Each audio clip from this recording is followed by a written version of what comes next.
آپ کا ایک مخصوص پروگرام رمضان المبارک کے مہینے میں مجھے اچھی طرح یاد ہے، بلکہ اس نے بہت شور پکڑا پوری دنیا میں، جو کہ جس میں آپ نے جماعت احمدیہ کے حوالے سے بھی آپ نے ان کے خلاف جو ہے وہ بات وغیرہ کی، اس کے بعد جماعت احمدیہ کو کافی جو ہے وہ نقصان بھی جو ہے وہ اٹھانا پڑا، ان کے لوگ جو ہیں وہ کافی مارے گئے. تو یہ بھی ایک جائز آپ نے کام کیا، یا اس حوالے سے بتائیں کہ ان کی جو دل آزاری ہوئی ہے اس پہ بھی تھوڑی سی روشنی ڈال دیں.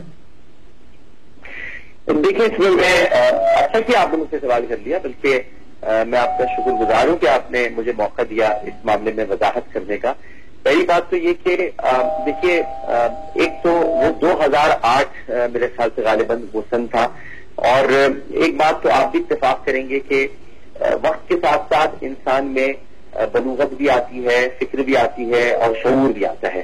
اور یعنی اگر آج ہم میڈیا انڈسٹری کے 14 سال دیکھیں تو 2008 سے اور ہم 2016 میں آ جائیں تو 8 سال تو یہی گزر گئے نا. تو ان 8 سال میں تو مطلب یہ کہ انسان میں بھی بڑی تبدیلیاں آتی ہیں، فکر میں آتی ہے، سوچ میں آتی ہے، اور انسان مزید اپنے اندر گہرائی اور وسعت پیدا کرتا ہے.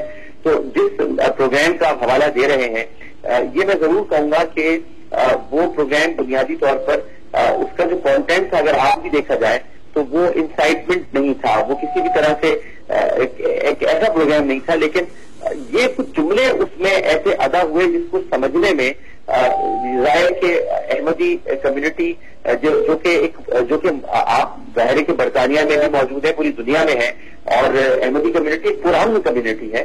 تو یہ بالکل ایسا نہیں ہے کہ گویا ان پر کوئی ان کے حوالے سے کوئی ایسی بات کی جائے، بلکہ میرے متعدد پروگرامز موجود ہیں جس میں نے کہا ہے کہ پاکستان میں ہر طبقے کو، ہر فکر کو رہنے کی، پریکٹس کرنے کی اجازت ہے. اور یہ میں نہیں کہتا بلکہ قائد اعظم محمد علی جناح کہتے ہیں. اور قائد اعظم محمد علی جناح سے بھی پہلے میرے اور آپ کے آقا حضرت محمد مصطفیٰ صلی اللہ علیہ وسلم کا یہ فرمان عالیشان ہے کہ کسی کو اس کے مذہب کی بنیاد پر تنقید کا نشانہ یا نفرت کا نشانہ نہیں بنایا جائے گا.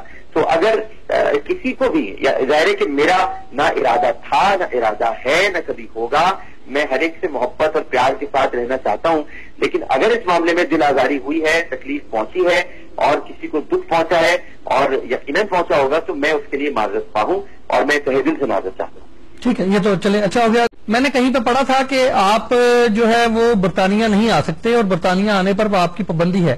کیا یہ بات سچ ہے؟ اور اگر یہ سچ ہے تو کیا وجہ ہے ڈاکٹر صاحب، کیوں برطانیہ نہیں آ سکتے، کیوں پابندی لگی ہوئی آپ پہ؟ اب تو یہ دیکھیے، اب آپ میری گفتگو سننے کے بعد تو برطانیہ کو سننا چاہیے کہ مجھے تو وہیں آنا چاہیے. دیکھیے، جو برطانیہ کا نظام ہے، اور جو برطانیہ وہاں یہ کام کر رہا ہے کہ دہشت گردی کے خاتمے کے لیے وہاں پر وفود آتے ہیں، وہاں امن مذاکرات ہوتے ہیں، وہاں انٹرفیس ہارمنی کی کانفرنسز ہوتی ہیں، تو میں تو برطانیہ کے لیے ویسے بھی بہت ضروری ہوں. لیکن انہوں نے ایک پابندی لگائی، اور اس کی بنیادی وجہ وہ 2008 کا ایک پروگرام تھا جو ایک غلط تاثر مجھ پر قائم ہوا.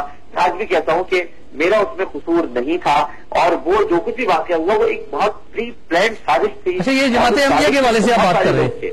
یہ آپ جماعت احمدیہ کے حوالے سے بات کریں؟ جی، میرا یہی خیال ہے، کیونکہ اسی بنیاد پر یہ ایک پابندی آئی. اگر حقیقت کو دیکھا جائے تو آپ کو یہ پتا ہے کہ اس پروگرام کے بعد جو ہے وہ کافی گھر جو ہے وہ اجڑے ہیں. وہ کہ جو آپ سے یہی ہفتہ بات کہہ رہا ہوں کہ اگر ان گھروں کے اجڑنے پر تو جتنا بھی افسوس کیا جائے وہ کم ہے، اور جتنا بھی دکھ کیا جائے وہ کم ہے. میرا خیال ہے کہ اس کو کوئی مداوت نہیں ہو سکتا. لیکن اگر آپ اس سازش کو دیکھنے کی کوشش کریں، دنیا میں کہیں ایسا نہیں ہو سکتا کہ کوئی کسی کا پروگرام دیکھ رہا اور اچانک اس نے جا کر کام کر دیا. یہ ایک بڑا پلانڈ کام ہوتا ہے کہ کوئی کمزوری پکڑی اور کوئی تیسری قوت کی جو انتظار. دل آزاری تو ڈاکٹر آپ نے دل تو دکھائے ہیں، یہ تو آپ چلیں اس بات کو تسلیم کر لیں کہ دل تو آپ نے دکھائے ہیں. نہیں، تو میں تو اس بات سے انکار نہیں کر رہا کہ دل تو ظاہر دکھتا ہے نا. جب کسی کے گھر میں تکلیف ہوتی ہے تو دل تو دکھتا ہے. اب اگر میں اس سے انکار کروں تو یہ تو فطرت سے انکار ہوگا نا، انسانی فطرت سے انکار ہوگا، انسانی فطرت کے خلاف بات ہوگی. تو اس میں تو میں نے آپ کو شروع میں کہا کہ دل آزاری ہوئی یا دل دکھایا، تو میں تو اس سے معذرت خواہ ہوں. ٹھیک ہے ڈاکٹر صاحب، یہ اچھی بات ہے. ٹھیک ہے، اب